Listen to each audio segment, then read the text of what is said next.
Pangayo og kamo hatagan pangita og kamo makakaplag panuktok og ang pultahan adlihan alang kanimo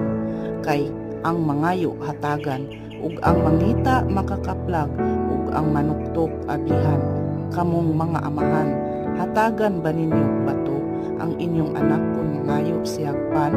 o hatagan ba ninyo bitin kung mangayo siyag isda kung kamo nga mga daotan mahibalong muhatag og maayong butang ngadto sa inyong mga anak unsa pakaha ang inyong amahan nga atoa sa langit muhatag gayud siya sa mga maayong butang ni adtong mangayo kaniya buhatang ngadto sa uban ang buot ninyo